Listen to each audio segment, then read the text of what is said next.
राधे राधे दोस्त, मैं अनीशा सिंह आप सभी का इस YouTube प्लेटफॉर्म पे स्वागत करती हूँ।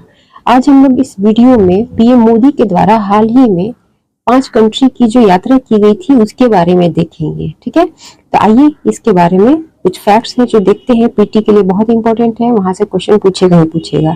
तो आइए देखते हैं कि पीएम मोदी 2 जुलाई से 9 जुलाई तक 5 देशों की यात्रा पर रहे हैं और यह मोदी जी की सबसे लंबी विदेश यात्रा रही है। इस दौरान वह क्रमशः Ghana, Trinidad and Tobago, Argentina, Brazil और नामीबिया की यात्रा की है। अब इन 5 कंट्री को एक एक करके हम लोग देखेंगे कि किसके साथ क्या क्या इंपॉर्टेंट जो है वहां पे घटना हुई है। यहाँ पे देखेंगे पहली बार वो पहली कंट्री के तौर पे घाना की यात्रा किया है उन्होंने, तो इसके बारे में कुछ जानते हैं। तो यहाँ देखेंगे कि 30 वर्षों के बाद भारतीय पीएम की ये यात्रा रही है, यानी कि लगभग 30 वर्षों के बाद कोई भारतीय पीएम जो है, प्रधानमंत्री जो है, वो घाना की यात्रा पर गए हैं। इस यात्रा के दौरान घाना कंट्री से जो है वो 4 समझौता किया गया है, जिसमें भारत द्वारा घाना को फिनटेक, सस्ती स्वास्थ्य सेवाएं और वोकेशनल एजुकेशन के लिए सहयोग जो है वो किया जाएगा। दोनों देशों के बीच अगले 5 वर्षों में व्यापार दोगुना करने का लक्ष्य भी निर्धारित किया गया है। तो यहाँ से पूछा जा सकता है आपसे कि कितने वर्षों में दोनों के बीच जो है वो व्यापार दोगुना करने का लक्ष्य निर्धारित किया गया है, तो वो है 5 साल। फिर देखेंगे कि भारतीय मानक ब्यूरो एवं घाना मानक प्राधिकरण के बीच समझौता किया गया है। पीएम मोदी को घाना का सर्वोच्च नागरिक सम्मान the officer of the order of the star of घाना दिया गया है। ये जो पुरस्कार है वो वहां की राष्ट्रपति जॉन द्रामनी महामा के द्वारा दिया गया है। बहुत इंपॉर्टेंट पॉइंट, एकदम याद रखिएगा। ये जो 5 कंट्रियों के जो दौरा पे गए थे वहां सभी के द्वारा कुछ ना कुछ पुरस्कार दिया गया है। सबका नाम आपको याद रखना होगा। हो सकता है 4-5 दे दे और मैचिंग पूछ ले, या हो सकता है एक कंट्री का दे दे और पूछ ले कि इसका पुरस्कार जो दिया गया था मोदी को इनके द्वारा उसका नाम क्या है। ठीक है, तो ये सारे आपको याद रखना होगा। एनी हाउ आगे देखेंगे कि घाना की जो राजधानी है आक्रा, वहां पे उनके राष्ट्रपति के द्वारा इनका स्वागत किया गया था। पीएम मोदी वहां के संसद को भी संबोधित किए थे। ठीक है, ये भी याद रखिएगा। सारे कंट्री में संसद को संबोधित नहीं किए हैं, तो किन किन कंट्री में ये संसद को संबोधित किए हैं ये आपको याद रखना होगा। या हो सकता है यहाँ से भी क्वेश्चन पूछे कि 5 देशों की यात्रा पे पीएम मोदी के द्वारा किन किन देशों के संसद को संबोधित किया गया है। फिर आगे देखेंगे दूसरे कंट्री के दौरा के तौर पर ये त्रिनिदाद एंड टोबैगो गए थे। यहाँ पे देखते हैं कि 1999 के बाद भारतीय प्रधानमंत्री जो है वहां दौरा पर गए हुए थे। भारतीय प्रवासियों के आगमन की 180वीं वर्षगांठ भी इस वर्ष मनाया जा रहा है। उसके उपलक्ष्य में भी ये दौरा काफी इंपॉर्टेंट रहा है। उसके बाद देखेंगे कि इस कंट्री में भी हमारे मोदी साहब जो है वो संसद के संयुक्त सत्र को संबोधित किए थे। त्रिनिदाद एंड टोबैगो के द्वारा भी हमारे पीएम को सर्वोच्च नागरिक सम्मान दिया गया था, जिसका नाम order of Trinidad and Tobago है। ठीक है, इसको भी याद रखेंगे। आगे देखेंगे कि जो त्रिनिदाद है उसकी जो राजधानी है पोर्ट ऑफ स्पेन के पियार्को अंतरराष्ट्रीय हवाई अड्डे पर वहां की जो प्रधानमंत्री है कमला प्रसाद विशेषर, उन्होंने इनका स्वागत किया। ये जो है भारतीय मूल की है, खासकर इनका जुड़ाव बिहार के आरा से है, तो इनके नाम को याद रखेंगे। साथ में देखेंगे यहाँ पे कि त्वरित प्रभाव परियोजना के कार्यान्वयन के लिए भारतीय अनुदान पर समझौता इस यात्रा के दौरान किया गया है। 2025 से 2028 की अवधि के लिए सांस्कृतिक आदान प्रदान का कार्यक्रम का आयोजन किया गया है। बहुत इंपॉर्टेंट, ये ईयर याद रखेंगे कि किस ईयर से किस ईयर के बीच जो है वो सांस्कृतिक आदान प्रदान का कार्यक्रम आयोजन किया जाएगा, तो 2025 से 28 के बीच। वेस्ट इंडीज विश्वविद्यालय त्रिनिदाद एंड टोबैगो में हिंदी और भारतीय अध्ययन की 2 ICCR पीठों की पुनर्स्थापना पर भी समझौता किया गया है। तो ये बहुत इंपॉर्टेंट है, क्या क्या समझौता किए गए हैं याद रखना होगा। साथ ही इस यात्रा के दौरान पीएम मोदी के द्वारा कुछ घोषणा की गई थी, वो भी बहुत इंपॉर्टेंट है, तो वो भी देखते हैं। तो पीएम मोदी जो है उन्होंने घोषणा किया था कि TNT में जो भारतीय समुदाय रह रहे हैं और उन समुदायों की जो 6वीं पीढ़ी है उनको जो है वो overseas citizen of India card जो है वो दिया जाएगा, जिसको कि शॉर्ट में हम लोग OCI कार्ड कहते हैं। ये जो कार्ड है पहले 4थी पीढ़ी तक ही दिया जाता था, लेकिन अब इसको बढ़ाकर 6ठी पीढ़ी तक कर दिया गया है। विद्यालय, वहां के जो विद्यालय हैं टीएनटी के, वहां के छात्रों को 2000 लैपटॉप उपहार के तौर पर भारत देगी। साथ ही देखेंगे आगे बताया गया है कि कृषि प्रसंस्करण मशीनरी का हस्तांतरण किया जाएगा, जो कि लगभग $1 मिलियन कॉस्ट पड़ेगा इसका। 800 लोगों के लिए 50 दिनों के लिए कृत्रिम अंग फिटमेंट शिविर का आयोजन भारत के द्वारा किया जाएगा। साथ ही 20 होमोडायलिसिस इकाई एवं 2 समुद्री एम्बुलेंस भी टीएनटी को भारत के द्वारा दिया जाएगा। पोर्ट ऑफ स्पेन के महात्मा गांधी सांस्कृतिक सहयोग संस्थान में गीता महोत्सव का आयोजन किया जाएगा। ठीक है, आगे देखेंगे कि भारत में टीएनटी और कैरिबियाई क्षेत्र के पंडितों का प्रशिक्षण भी दिया जाएगा। टीएनटी यहाँ मतलब त्रिनाड एंड टोबैगो से है। ठीक है, तो भारत जो है वो त्रिनाड एंड टोबैगो के साथ साथ जितने भी एशिया कैरिबियाई क्षेत्र के पंडित होंगे उनको प्रशिक्षण भी प्रदान कर देगा।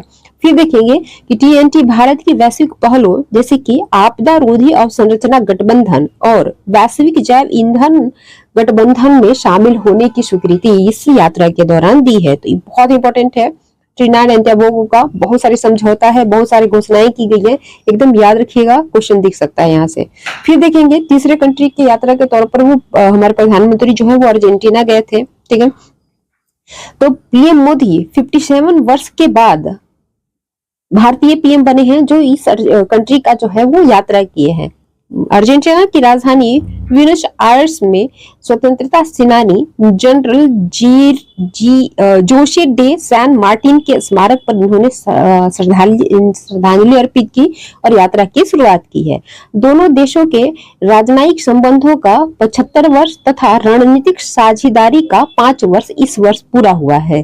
ठीक है, आगे देखेंगे कि पीएम मोदी एवं अर्जेंटीना के राष्ट्रपति जेवियर मिलेई ने कई क्षेत्रों जैसे कि कृषि, रक्षा, ऊर्जा आदि के क्षेत्र में सहयोग के लिए चर्चा किया है। भारत जो है वो भारत मर्कोसूर अधिमान्य व्यापार समझौता के विस्तार पर भी यहाँ पे चर्चा किया गया है। तो अर्जेंटीना में बहुत कुछ पॉइंट्स नहीं है देखने को, बहुत याद रखेंगे केवल यहाँ पे कि ये 57 ईयर्स के बाद यहाँ पे जो है वो मोदी जी का भारतीय पीएम के तौर पर जो है वो यात्रा किया गया है। साथ ही राजनीतिक संबंधों का 75 वर्ष और रणनीतिक साझेदारी का 5 वर्ष इस वर्ष पूरा हुआ है। इसके जो राष्ट्रपति हैं उनका नाम क्या है और इसकी राजधानी क्या है। आगे देखेंगे चौथे देश के तौर पर वो ब्राजील का यात्रा किए हैं। तो यहाँ पे ब्राजील का यात्रा करने का एक उद्देश्य था 17वें जो ब्रिक्स सम्मेलन है उसमें भाग लेना। ठीक है, और 17वें सम्मेलन ब्रिक्स सम्मेलन में भाग लेने के लिए पीएम मोदी के द्वारा ये चौथी ब्राजील यात्रा थी। ब्रिक्स का आयोजन रियो डी जेनेरियो में किया गया था, भूल के याद न रखिएगा ब्राजीलिया, ये रियो डी जेनेरियो में किया गया है।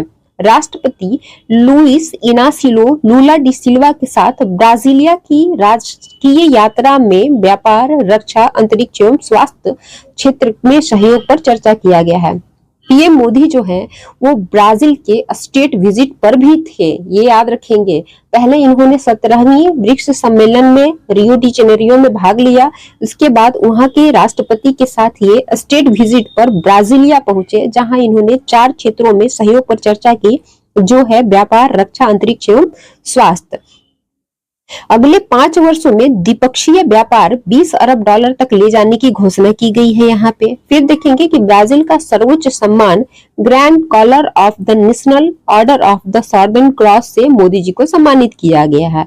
EMBRAPA और भारतीय कृषि अनुसंधान परिषद के बीच कृषि अनुसंधान पर भी समझौता किया गया है। 6 दशकों के बाद भारतीय पीएम जो है वो ब्राजील पर है, यानी 57 ईयर्स के बाद वो गए हुए हैं, तो लगभग 6 दशक हो ही गया है। ब्यूनस आयर्स शहर के प्रमुख जॉर्ज मैक्री ने शहर की चाबी पीएम मोदी को दी है। ठीक है, यहाँ पे जो इसके कैपिटल है उसके शहर की चाबी भी पीएम मोदी को दिया गया है। साथ ही यहाँ के जो सर्वोच्च नागरिक सम्मान है वो भी पीएम को दिया गया है। तो यहाँ से भी क्वेश्चन बनेगा, याद रखिएगा कहाँ दिया गया है, तो दोनों ब्राजील में दिया गया है। अब लास्ट विजिट के तौर पर प्रधानमंत्री जो है नामीबिया की यात्रा किए हैं। तो 1998 के बाद पीएम किसी भी भारतीय पीएम का ये दौरा रहा था और नामीबिया जाने वाले पीएम मोदी तीसरे भारतीय प्रधानमंत्री बने हैं। राजधानी विंडहूक में 4 समझौतों पर हस्ताक्षर किया गया, जो है स्वास्थ्य चिकित्सा में सहयोग, नामीबिया में उद्यमिता विकास केंद्र की स्थापना, आपदा रोधी बुनियादी ढांचे के विकास में नामीबिया को सहयोग तथा ग्लोबल बायोफ्यूल्स अलायंस फ्रेमवर्क से संबंधित समझौता यहाँ पे शामिल है। नामीबिया जो है वो भारतीय यूपीआई लागू करने की सहमति दे दी है। ठीक है, सर्वोच्च सम्मान, जो नामीबिया की जो सर्वोच्च सम्मान है, order of the most ancient Welwitschia mirabilis, इससे जो यहाँ के राष्ट्रपति हैं नोटुम्बो नंदी नदात्वाहन ने इन्होंने प्रधानमंत्री पीएम को सम्मानित किया है। यह पीएम का 27वां अंतरराष्ट्रीय अवार्ड भी है, यानी कि अब तक भारतीय प्रधानमंत्री मोदी जी को 27 कंट्री के द्वारा वहां का सर्वोच्च सम्मान से सम्मानित किया गया है। यहाँ पर भी उन्होंने संसद को संबोधित किया है। यहाँ पे देख रहे हैं हम लोग कि 3 कंट्री में भारतीय पीएम के द्वारा जो है वहां के संसद को संबोधित किया गया है। तो तीनों का नाम याद रखेंगे। साथ ही यहाँ पे देखेंगे कि नामीबिया को कैंसर के इलाज के लिए भाभा ट्रान रेडियोथेरेपी मशीन भी इंडिया के द्वारा प्रोवाइड कराया जाएगा। अब यहाँ एक बार हम लोग देख लेते हैं कि किस किस कंट्री के द्वारा कौन कौन सा सर्वोच्च पुरस्कार जो है वो प्रधानमंत्री मोदी को दिया गया है। तो घाना के द्वारा the officer of the order of the star of Ghana, Trinidad and Tobago के द्वारा the order of the republic of Trinidad and Tobago. तो ये दोनों तो आसान है, दोनों में कंट्री का नाम लगा हुआ है, तो ये याद रहेगा। हो सकता है कंट्री का नाम हटा के आपसे पूछ ले, the officer of the order of the star किसके द्वारा दिया गया है, घाना गायब कर दे तो याद रखना होगा आपको कि ये घाना के द्वारा दिया गया है। The officer of the order of the star Ghana के द्वारा, the order of the republic of Trinidad and Tobago के द्वारा, ब्राजीलिया के द्वारा the grand collar of the nation award of the southern cross. ठीक है, साउदर्न क्रॉस ब्राजील के द्वारा, अर्जेंटीना के द्वारा ब्यूनस आयर्स में की टू द सिटी सम्मान दिया गया। यह सम्मान विश्व के प्रतिष्ठित व्यक्तियों को दिया जाता है। साथ ही नामीबिया के द्वारा order of the most ancient Welwitschia mirabilis से सम्मानित किया गया है। तो एकदम याद रखेंगे, 5 कंट्री के द्वारा जो सम्मानित किया गया है। यहाँ से क्वेश्चन दिखेगा, हो सकता है मैचिंग के फॉर्म में दे दे या एक भी वहां पे दे दे। अब यहाँ पे देखते हैं कि विदेशी सांसदों को संबोधित करने वाले भारतीय प्रधानमंत्रियों का जो टर्म रहा है वो कितना रहा है। तो अभी तक वर्तमान में सबसे ज्यादा जो विदेशी संसद को संबोधित किए हैं वो हमारे प्रधानमंत्री हो गए हैं। इन्होंने 17 बार विदेशी संसदों को संबोधित किया है। दूसरे स्थान पे अपने मनमोहन सिंह हैं, इन्होंने 7 बार किया था, और तीसरे स्थान पर इंदिरा गांधी है जिन्होंने 4 बार किया था। ठीक है, तो ये बहुत इंपॉर्टेंट फैक्ट्स है इस यात्रा से संबंधित, एकदम याद रखिएगा। यहाँ से 1-2 क्वेश्चन देखने को मिलेगा ही मिलेगा, नहीं तो ये मेन जब हम लोग लिखेंगे आईआर में अगर पूछ दिया विदेश नीति से संबंधित या भारत की जो वर्तमान में जो रणनीति है ग्लोबल साउथ को आगे लेकर जाने के लिए उससे संबंधित, तो वहां पे ये सारे फैक्ट्स जो हैं वो आपको मतलब मेन लिखने में जो है वो रीच कराएगा आपके आंसर को वहां पे। ठीक है, तो इसको रिवाइज करते रहें या पढ़ते रहे, वीडियो देखिए बार बार। नहीं तो अगर आपको पीडीएफ चाहिए तो डिस्क्रिप्शन बॉक्स में हमारा टेलीग्राम चैनल का लिंक दिया हुआ है, आप वहां से कांटेक्ट करें, वहां से पीडीएफ प्राप्त कीजिए। धन्यवाद, स्वस्थ रहिए, हेल्दी रहिए, जय हिंद।